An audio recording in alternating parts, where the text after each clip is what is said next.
buenos días. Bien, muchas gracias Alejandro por la presentación.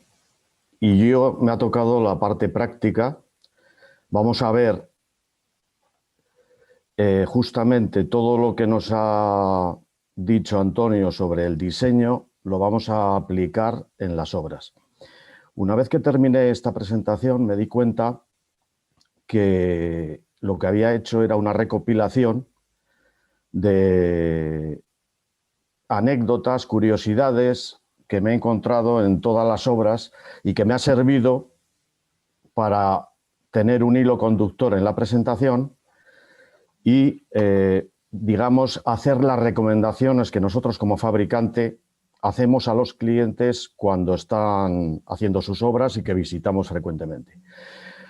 Una primera introducción va a ser limitar un poco. Antonio nos ha hablado de que tenemos muchas juntas. En esta presentación hay que limitarlas, las voy a limitar a tres tipos de uniones que son las más corrientes, porque el resto de uniones acerrojadas que hemos visto en el cuadro que nos ha puesto él serían de otra charla, tienen un montaje específico, complejo, tienen unos usos muy específicos y no me daría tiempo en esta charla. Por lo tanto, voy a hacer una introducción a la junta estándar, la express y la de bridas, que son las tres juntas principales que utilizamos.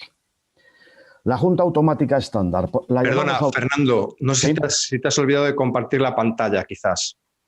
Sí, veo que me había olvidado, efectivamente. Ahora, Fernando, muchas gracias. Perdón.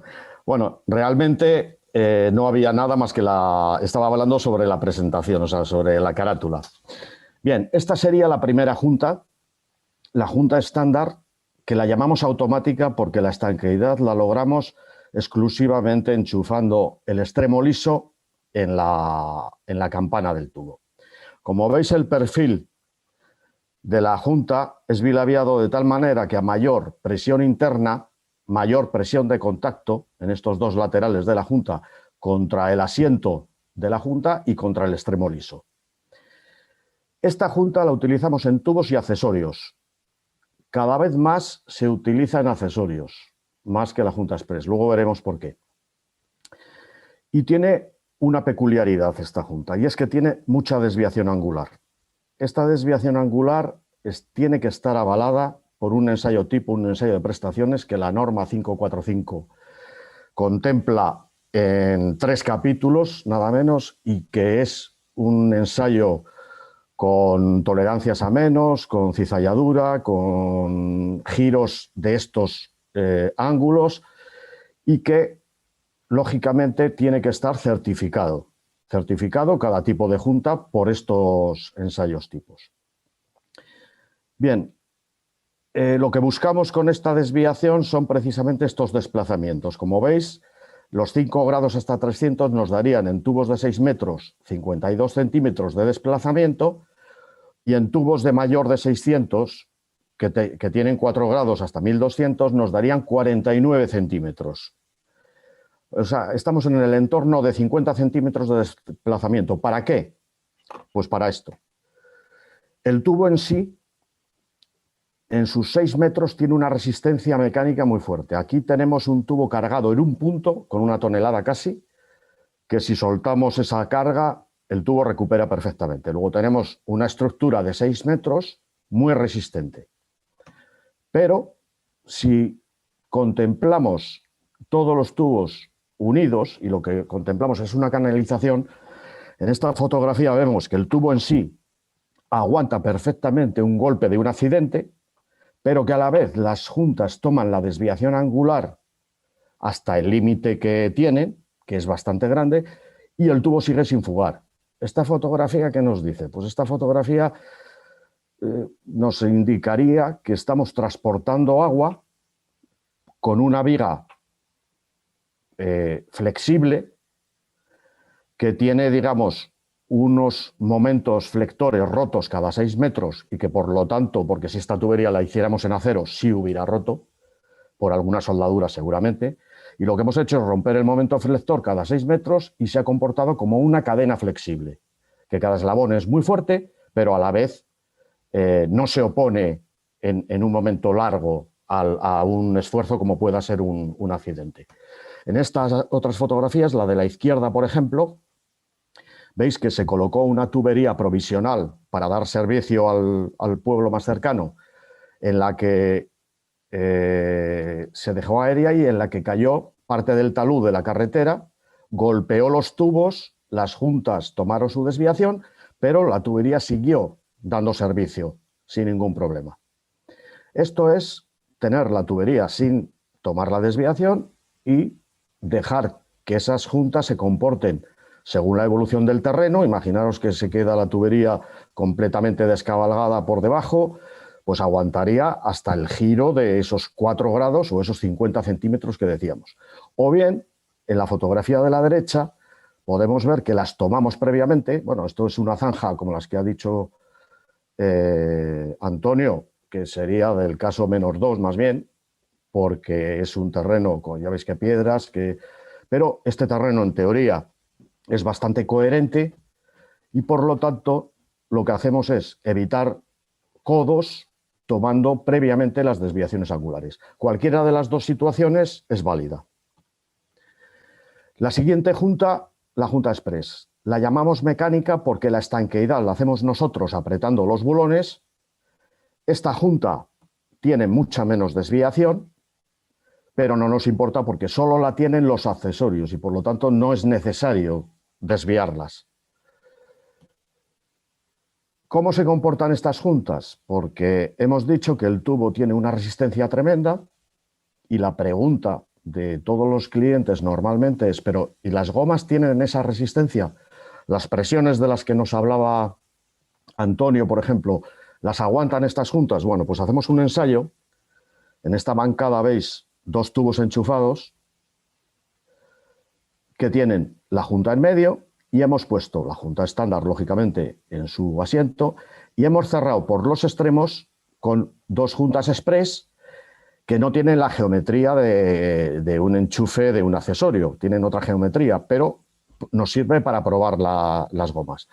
Hacemos estallar el tubo y vemos que rompe antes el metal. Estamos hablando de 160 bares, puesto que si este es un tubo de 250, de diámetro 250, estamos utilizando un coeficiente de seguridad de 3, por lo tanto este tubo tiene que romper a 3 veces su clase. Esta clase de presión sería 50 bares, puesto que equivale a un K9 de los antiguos, luego tiene que romper a más de 150 bares. Bueno, pues las juntas los aguantan. Como anécdota os diré que en la fábrica de Santander no hacemos este mismo ensayo, yo no pongo aquí una junta intermedia, pero tenemos las 2 express cerrando y rompemos tubos al año, un montón de ellos, y yo siempre tengo las mismas juntas puestas. Lo cambio una vez al año en la parada y punto. Bien, y por último, el tercer tipo de junta, la junta de bridas. Bien, toda la valvulería lleva bridas y por lo tanto la transición entre las canalizaciones de fundición que llevan las juntas anteriores con las válvulas de la obra se hacen con bridas. Luego tenemos un montón de accesorios para esas cámaras de llaves y para conectar a la tubería que llevan bridas. Luego veremos el montaje de todas las juntas, ¿eh? Bien, estas son las juntas que hemos visto antes con Antonio, que hay un montón de ellas, son acerrojadas, son de tracción y por lo tanto tienen un montaje muy complejo, cada una diferente, según diámetros y requerirían otra presentación. Y bien, vamos a comenzar ya. Vamos a iniciar un montaje ficticio en el que montamos el primer tubo, montamos el segundo y aquí nos viene la primera pregunta de muchas obras, que siempre me la he encontrado hace años más que ahora, ya cada vez la gente lo conoce mejor, pero el sentido de las campanas, ¿cuál es? ¿El del agua? ¿Hay más pérdida de carga si el agua va en contra de los enchufes o si va a favor? Pues no. Los tubos por dentro son un cilindro perfecto en el que hay la misma pérdida de carga en un sentido o en el otro. Si tomáramos aquí una desviación angular y lógicamente hubiera más pérdida de carga, puesto que en vez de ser un cilindro perfecto hubiera una oblicuidad, nos da lo mismo que vaya en un sentido o en otro, porque se va a encontrar en un ángulo o en otro el mismo obstáculo, con lo cual la pérdida de carga es la misma. Cuando vemos enchufes en una obra colocados, lo único que nos indican es el sentido del montaje. Los enchufes siempre miran hacia donde vamos montando. Seguimos montando y aquí nos aparece la segunda cuestión. Imaginemos montado 1 kilómetro de tubería. Estos tubos nosotros los fabricamos de 6 metros hasta 600 y de 7 metros entre 600 y 1000. A partir de 1000 ya son de 8 metros. Bueno, pues en 1 kilómetro que llevamos montados, el hecho de que sean de 6 metros o que sean de 5,5 es fundamental, porque nos ahorra en diámetro hasta 600, o sea, de 6 metros nos ahorraría 15 juntas, por lo tanto, 15 tubos, 15 acarreos, 15 transporte de tubos, 15 enchufados de tubos, etc. Pero a partir de 600, cuando los tubos ya son de 700, imaginemos una obra en el monte de 800, que hay que acarrearlo en carretillas y subirlo por un camino, etc., nos ahorra 39 tubos. Solamente esa diferencia de longitud de 1,5 metros. Es decir, tendríamos que subir al monte 39 tubos menos en 1 kilómetro y montar 39 tubos menos. Bien, la tercera cuestión. Ahora tenemos que tomar un cambio de dirección y, por lo tanto, tenemos que cortar un tubo, poner un codo y seguir montando. El corte de los tubos, que es otra de las cuestiones que surge en todas las obras. Los tubos, por su fabricación, no son completamente cilíndricos, tienen cierta conicidad. Esta conicidad aumenta a medida que aumentamos el diámetro, es decir, hasta 300, la propia norma indica que los tubos que suministremos deben poderse cortar en 2/3 partes del tubo, es decir, en un tubo de 6 metros lo podríamos cortar a 4 y dejar 2 al lado de la campana sin cortar. Pero a partir de 300, la norma ya nos indica, los tubos tienen esa conicidad para poderlos sacar de la máquina y a medida que aumentamos el diámetro, lógicamente, para poderlo sacar esa conicidad aumenta. Y por lo tanto, hay que jugar con las tolerancias de fabricación a la hora de buscar un tubo para poderle cortar. Nosotros llamamos tubos calibrados a los tubos que medimos en nuestro parque en fábrica. No es que fabriquemos unos tubos especiales, sino que de todo nuestro stock buscamos los tubos que de medida, por lo menos hasta la mitad, se puedan cortar. A eso lo llamamos calibrados y, lógicamente, tiene un costo, puesto que lleva una manipulación del tubo, etcétera, etcétera. Bien, esto se puede hacer en obra perfectamente. En todas las obras hay alguna pieza, luego veremos por qué, alguna pieza express, y por lo tanto con una contrabrida express la pasamos y verificamos, nos vale de galga, verificamos el diámetro exterior, pero a la vez, como es una pieza moldeada, pues verificamos que no está ovalizado el tubo, porque podemos tener problemas a la hora de enchufado no solo por el diámetro exterior, sino por la ovalización. Pues matamos 2 pájaros de un tiro. Cuando, por lo que sea, tenemos que cortar un tubo cerca de la campana, veis ahí, imaginaros que tenemos que cambiar de dirección donde está la X y nos coincide en el entorno de una campana. Imaginemos que nos coincide a 1 metro de una campana. Bien, ¿qué es lo que hacemos? Pues cortamos el tubo por el extremo liso, en vez de cortarlo por la campana, y ese extremo liso que hemos cortado lo ponemos en su enchufe, en el enchufe de su propio tubo, ponemos el codo y continuamos. Esto lo veis aquí perfectamente. Esto es lo que nos ocurre en todas las obras cuando hay que cortar cerca de la campana, llamando cerca a 1 metro, 2 metros. Lo que hacemos es cortar por el extremo liso y ponerlo delante, contra el codo. Aquí veis en la fotografía de la derecha, venimos el montaje, las campanas nos miran hacia nosotros, lo que han hecho es cortar por aquí y enchufar el trozo de tubo aquí para poder poner el codo. Continuamos. Con la junta estándar, en estos cortes hay que hacer bisel. El tubo viene de fábrica con un bisel o bien moldeado de la propia centrifugadora o bien hecho por una máquina cuando cortamos nosotros tubos en la fábrica, pero ese bisel desaparece al cortar el tubo y lo tenemos que hacer. Ya veis que el bisel no se trata de afilar el tubo, se trata de hacerle una pequeña, digamos, rampa. Esta es la proporción 9, 3, 15, 5, en función de los diámetros. ¿Para qué? Para ayudar, la junta tiene su propia rampa, este bisel entra por esta rampa, esta junta, que es como la veríamos de frente, va encajada en el asiento de junta, que tiene que estar perfectamente limpio. A esta rampa le vamos a dar el lubricante, y al extremo liso le vamos a dar lubricante. Bien, a este bisel se le puede pintar, pero hay que tener en cuenta que esto está detrás de la junta y por lo tanto no trabaja, no tiene, digamos, no trabaja estanqueidad.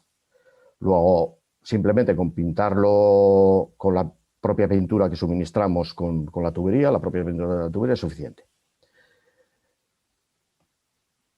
¿Cómo enchufamos los tubos? Aquí veis a la izquierda un codo de gran diámetro y veis que es con junta estándar. Por eso os decía yo la tendencia hacia las piezas con junta estándar. Imaginaros que este codo de este diámetro tiene del orden de 40 bulones en cada junta. Imaginaros ponerse a apretar en cruz los bulones de cada junta, excavar por debajo para apretar los de abajo y, sin embargo, aunque cueste un poco por la geometría de la pieza, pues enchufándolo con una junta estándar, digamos que es bastante más rápido. Esto puede llevar 10 minutos y lo otro puede llevar un día. Lógicamente hay que proteger, aquí no se ve, pero esto lleva madera porque hay que proteger el tubo del empuje de la pala. Lo más aconsejable, pues es montar con tráctil. En diámetros pequeños con uno, y a medida que vamos aumentando el diámetro se puede hacer con 2 tráctiles, e incluso ya cuando el diámetro es enorme, más de 1000, pues se puede hacer con 3. Pero lo normal es hacerlo con 1 hasta 600 y luego se puede hacer con 1 o con 2 en función digamos, de la pericia que tenga el montador. Aquí veis tubería Blue Top, que es de diámetro pequeño, pues un tráctil pequeñito, se está montando en pendiente y es una forma bastante cómoda de montar. Esta tubería Blue Top, que es la de diámetros pequeños, que tiene unas peculiaridades que ahora no me da tiempo a explicar, se monta, por ejemplo, con palanca. Veis que han protegido la barra con un trapo y con cinta aislante, o si no, con una madera. Pero un codo, por ejemplo, también con junta estándar, pues lo normal es tener un tráctil de cadenas, ya digamos bastante resistente, y se le pone una slinga para no estropear el revestimiento del codo. ¿Hasta dónde enchufamos? Pues hasta las marcas. ¿Dónde? Entre marca y marca. Ahí veis, la campana tiene que quedar entre las 2 señales. La fotografía de la derecha, pues se han, digamos, salido, se supone que se ha salido porque hemos manipulado la tubería y a lo mejor hemos movido 3 tubos más allá y se nos ha desenchufado un poco el que más tolerancia tenía, por ejemplo, la campana a mayores. Entonces, para eso son las marcas, para verificar que cuando hemos manipulado la tubería o cuando hemos traccionado una tubería cerrojada, no hemos desenchufado los tubos. Bien, montaje de la junta express. Aquí siempre suele haber corte, puesto que es la junta que lleva los accesorios y, por lo tanto, al llegar a un accesorio normalmente hay que cortar. Bien, aquí no hay que hacer bisel, puesto que pasamos la contrabrida a mano, pasamos la goma a mano. Lo que sí hay que quitar es la rebaba del corte, puesto que aunque pasamos la goma a mano podemos cortar la goma, y luego se enchufa y se va colocando. Se coloca la goma en su cajera, que veis aquí, y se corre la contrabrida, se ponen los bulones y se aprieta. Tenemos 2 tipos de bulones, por simplificar, pequeño y grande. Luego hay 2 pares de apriete. Aquí se trata de expandir la goma con la contrabrida, no se trata de sellar la escotilla del submarino. Lo digo porque yo he visto romper en obra bastantes contrabridas, pues porque la gente aprieta a tope, lo que dé. Y si es una llave que tiene mucho brazo y el señor tiene mucha fuerza, pues el par de apriete puede ser de 3 veces este. No, se trata de expandir una goma y los 2 pares de apriete serían estos: 12 metros kilo o 30 metros kilo para el grande. Bien, otra de las cuestiones que surge en obra, tubería ya instalada de hace años y de repente se ve contrabrida. Y dicen, bueno, es que esta era tubería cerrojada. No. La de la izquierda es una contrabrida cerrojada y la de la derecha es una contrabrida express. Esta contrabrida solo está comprimiendo la goma, que veis aquí en la cajera de la pieza, y la otra está haciendo bloqueo contra una pieza que está contra un cordón de soldadura. Por lo tanto, esta tiene el doble de bulones y tiene el doble de espesor y a la vez el doble de peso. Si se ve en obra, pues hay que verificar si es una junta express o es una junta cerrojada. Por último, montaje de la junta de bridas. Aquí se pueden decir 2 cosas que son las fundamentales. Las juntas de bridas hasta diámetro 600 son orientables, es decir, son bridas locas en cuartos o en medias que giran para mayor comodidad en el montaje y que se pueden intercambiar, de tal manera que el PN de la pieza viene determinado por la brida y yo puedo cambiar una pieza que sea PN16 a PN25 cambiando esta brida, puesto que el cuerpo no tiene PN, por lo tanto aguanta cualquier presión. En cambio, a partir de 600 las bridas son fijas. Lógicamente las válvulas siempre tienen las bridas fijas, pero las piezas tienen las bridas fijas. Aquí ya los pares de apriete dependen de los PNs y de los diámetros, y por lo tanto hay un montón de ellos.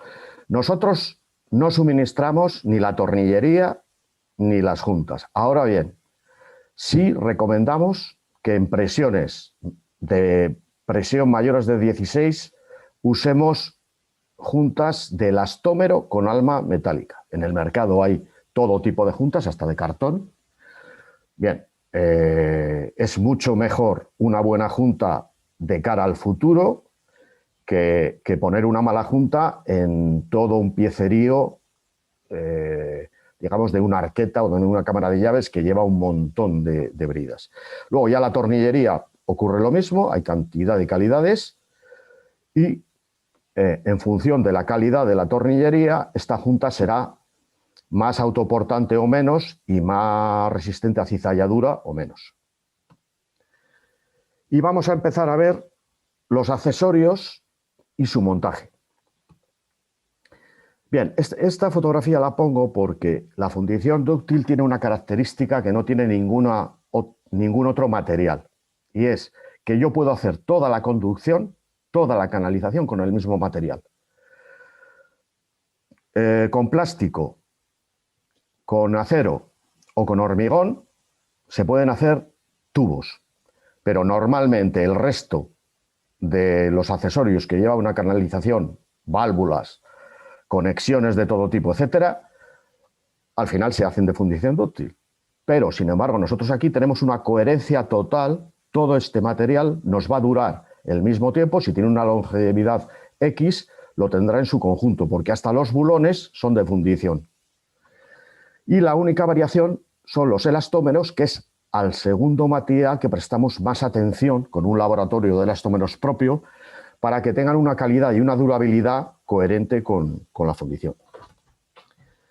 En los accesorios se nos va a producir lo siguiente. En una tubería recta los empujes se anulan, pero en el momento que llegamos a una pieza especial, la geometría de la pieza hace que haya unas resultantes de empuje que son estas. En los codos sería el empuje en esta dirección en función del ángulo. En las T sería contraria a la salida. En una derivación el empuje sería contrario a la salida. En una reducción sería en dirección a la sección menor. Y en una brida ciega el empuje sería hacia la brida ciega. Bien, ¿cuál es el empuje mayor? El empuje mayor le tenemos en el codo de 90 grados. Ver que incluso a partir de 600 no ponemos ni el empuje que tiene, puesto que recomendamos poner 2 codos de 1/8, es decir, de 45 grados, en vez de uno de tal. El siguiente empuje es el de la brida ciega o la T. Y vamos a quedarnos con esto, por ejemplo, una tubería de 400 para un bar de presión tiene 1,5 toneladas de empuje. Luego, si vamos a probar una tubería a 10 kilos y ponemos un brida enchufe con una brida ciega para hacer la prueba, vamos a tener un empuje de 15 toneladas en esa brida ciega. Tenemos una aplicación que os podéis bajar cuando acabemos la reunión todos en el almacén de aplicaciones del teléfono, que sería poner Saint-Gobain PAM, y es la única aplicación disponible que tenemos. Os la bajáis y ahí tenemos tenemos una utilidad que metemos el diámetro, el tipo de pieza y la presión, y nos da esa tabla de empujes que acabamos de ver. Bien, hemos montado el accesorio. Aquí he representado un accesorio conjunta mecánica express, pero podría ser perfectamente conjunta estándar, automática, y nos pasaría lo mismo. Este accesorio no trabaja a tracción y, por lo tanto, el empuje que hemos visto que tiene nos haría que se desenchufara. ¿Qué podemos hacer?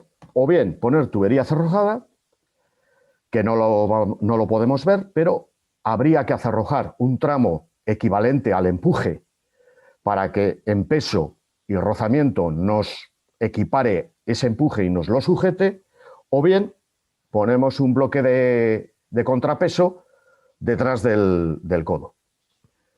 Estos bloques de anclaje, aquí tenemos el ejemplo bien hecho, mal hecho, es decir, hay que dejarlas juntas al aire, puesto que si luego hay un problema, que no tengamos que demoler el bloque. Esto aquí, si luego no diera la prueba, pues habría que demoler estos bloques y sería un engorro. Aquí veis la misma situación, una T que tiene el empuje de una brida ciega, pero en dirección contraria a la derivación, y han dejado las juntas, como es lógico, al aire. Y bien, y llegamos a las Ts. Las Ts generalmente tienen salida de bridas. La principal es como un codo, siempre son de enchufes. Y la salida de bridas por lo siguiente. Bueno, la montamos exactamente con el mismo criterio que el codo, cortando, teniendo esa precaución, puesto que no, va a pasar como con el codo, que nos queda en medio de un tubo y hay que verificar que estos 2 diámetros sean aceptables. Aquí, por ejemplo, ponemos una reducción y el primer uso, ventosas. Siempre lleva brida, puesto que tiene que haber una válvula de seccionamiento para poder quitar y poner la ventosa. Un desagüe siempre lleva brida de salida, puesto que lo normal es que esté la válvula cerrada y la abramos solamente para desaguar. Y una derivación. Y aquí es cuando pongo otro ejemplo de una cosa mal hecha.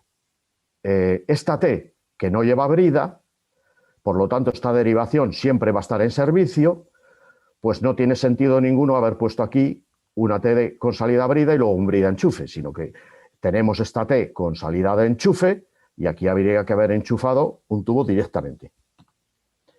Las 2 siguientes piezas son las de transición entre la tubería, entre la canalización, tubería y accesorios de fundición y las válvulas. Necesitamos piezas de transición, que son estas.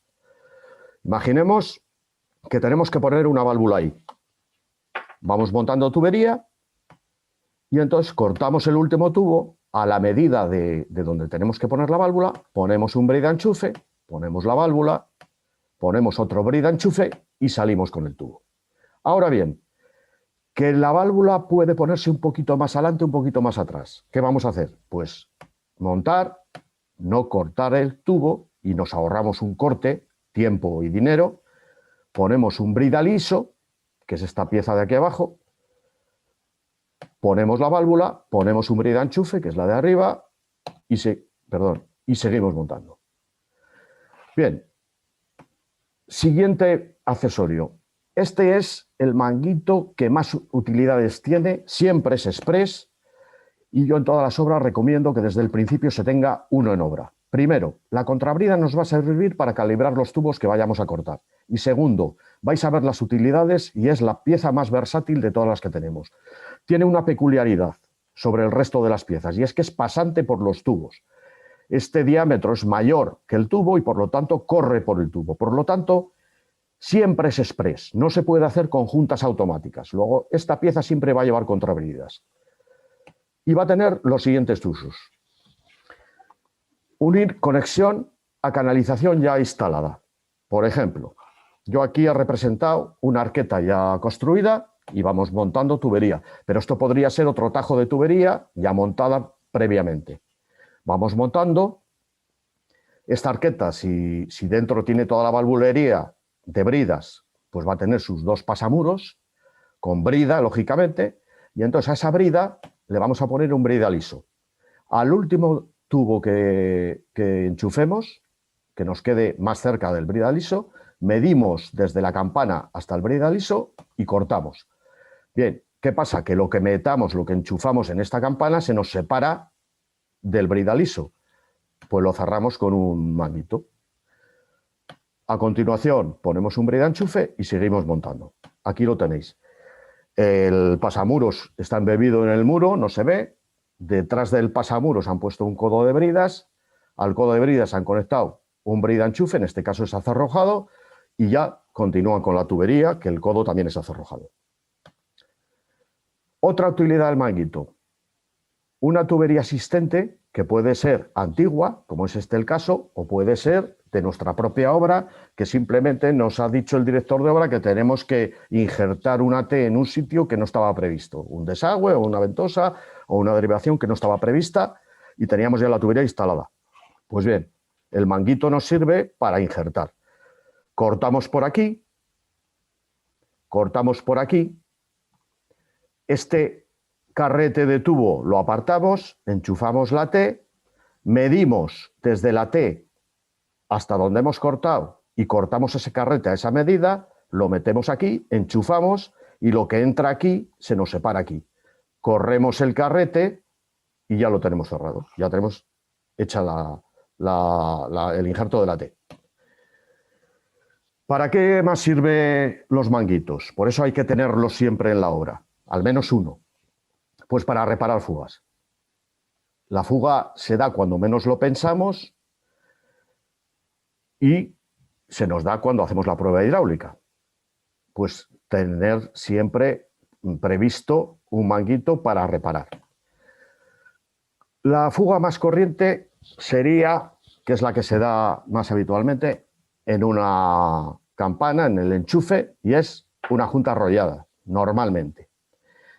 ¿Qué hacemos? Bien, vaciamos, cortamos una virola, sacamos ese trozo de tubo donde está la junta averiada, cambiamos la goma, limpiamos bien el asiento de junta, cambiamos la goma por una goma nueva y verificamos que el tubo que hemos sacado esté bien, que la fuga no se haya producido porque el tubo tenía una rebaba, porque en ese caso quitamos la rebaba, hacemos el bisel como es debido y le volvemos a montar, pero previamente colocamos un manguito en la otra parte del tubo para cuando enchufemos ese trozo de tubo, correr el manguito y cerrar.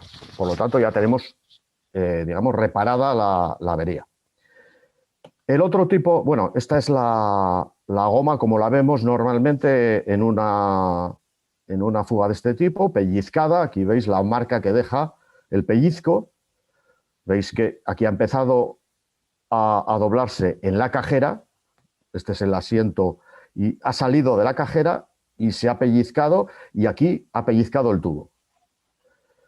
Esto puede ser debido a que la cajera del enchufe tenía porquería, estaba sucia, tenía arena o tenía algo, a que no había suficiente pasta lubrificante en la junta o en el extremo liso, a que el bisel no estaba bien hecho o a que hemos enchufado con el tubo no completamente recto contra la campana, sino con cierta desviación.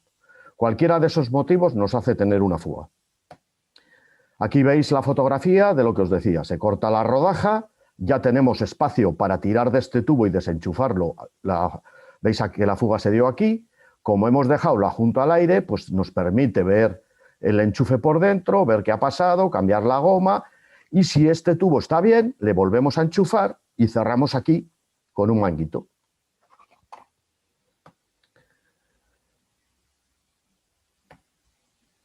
La siguiente fuga. Ya esta es más peliaguda en el sentido de que cuando se nos da en un tubo, nunca sabemos el motivo exacto.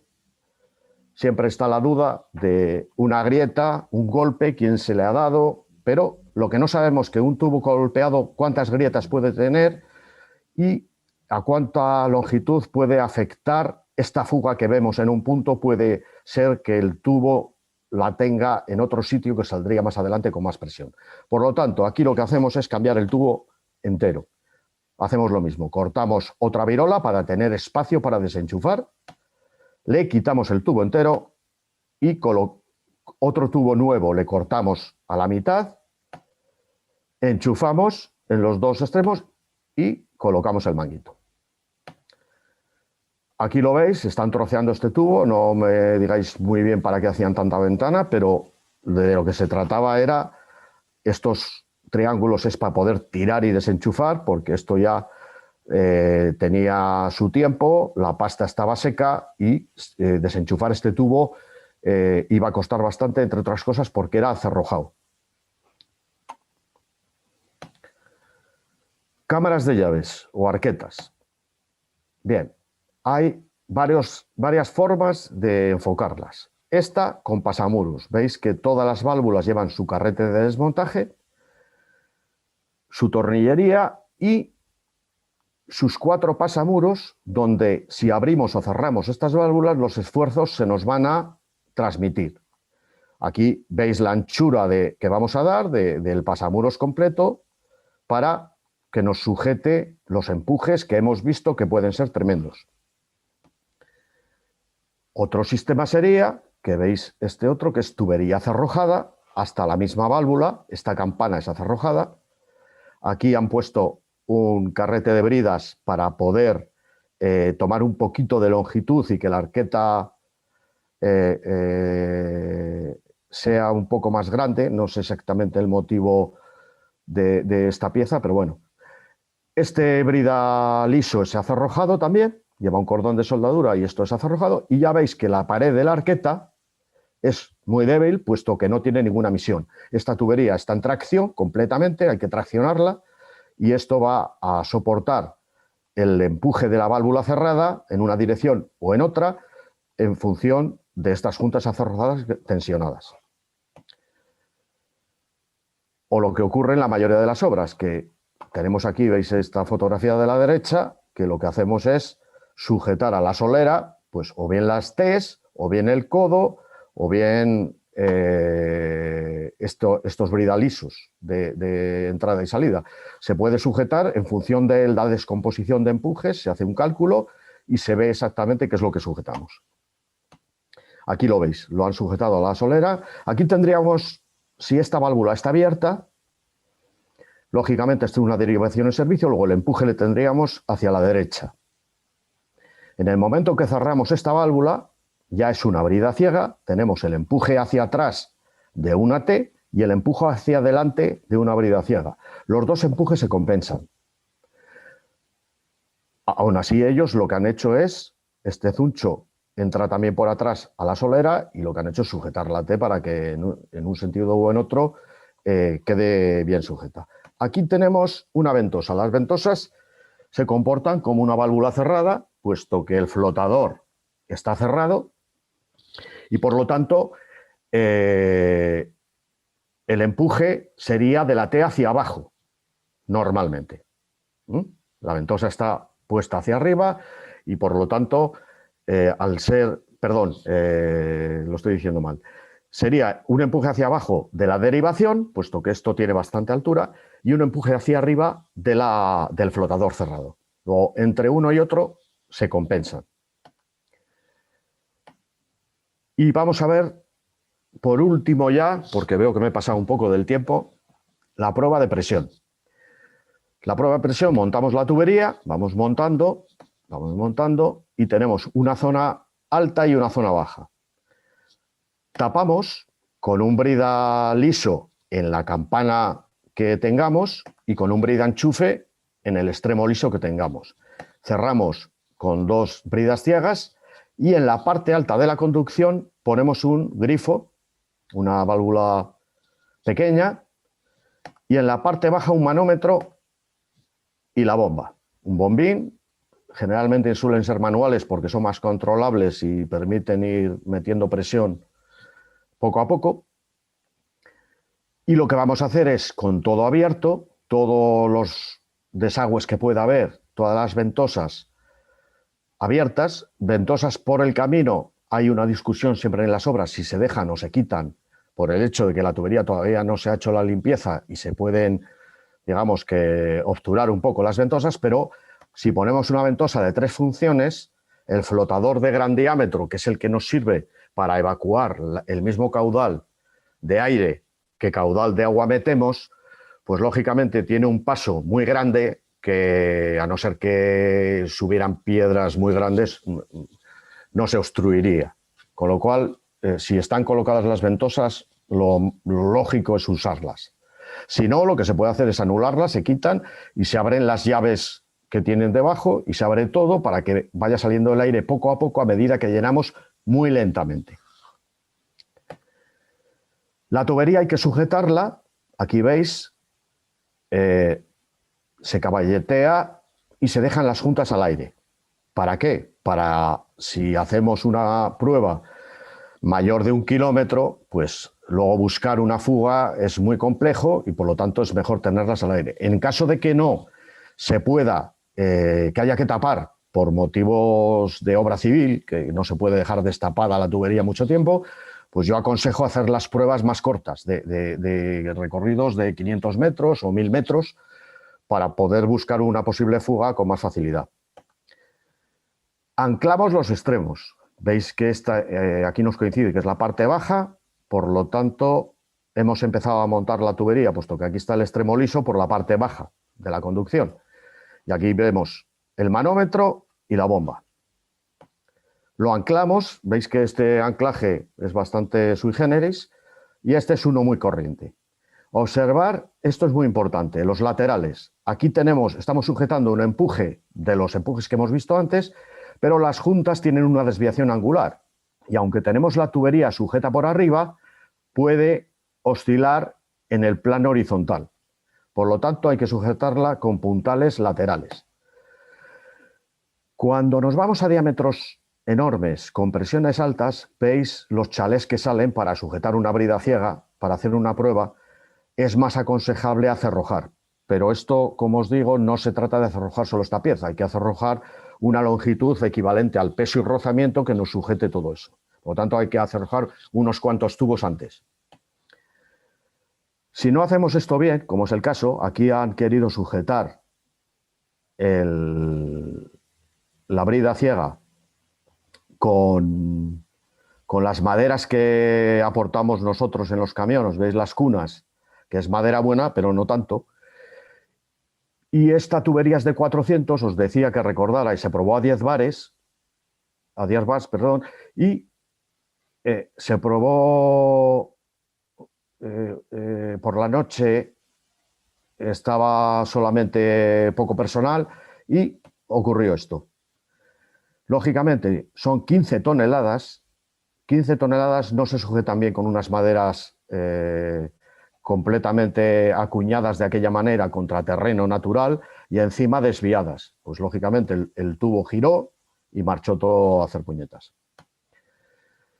Conexión en la parte baja. Bien, aquí veis los manómetros, veis que han aprovechado desagües. ¿Qué presión vamos a dar? Bien, yo aquí he puesto las presiones aconsejadas de la norma EN 805 y del manual del CEDES. Esto sería la presión de prueba de la siguiente manera. Si el proyecto tiene calculado el golpe de ariete, calculado exactamente el golpe de ariete, el consejo que da la norma es probarlo a un bar más de esa presión calculada. Si por el contrario no se ha calculado golpe de ariete y lo que se hace es estimarle, la norma te dice que no lo estimes por debajo de 2 bares, por lo tanto, lo que se hace es multiplicarlo por 1,5 o sumarle 5 y quedarnos con el valor más bajo. De tal manera que en presiones pequeñas nos da lo mismo, es decir, si esta presión máxima fuera 10 bars, lo multiplicamos por 1,5, son 15, y le sumamos 5 y son 15 también, nos da lo mismo, pero en cambio si son 20, ya nos daría 30 aquí arriba y 25 aquí abajo, luego lo probaríamos a 25. Esto es una recomendación, pero lógicamente lo que manda es la dirección de obra, el propio pliego del proyecto y las recomendaciones que haga el director de obra en el momento. Es a lo que hay que... Y yo con esto he terminado. Me he pasado un poquito de tiempo, pero es que yo creo que el tema lo requería.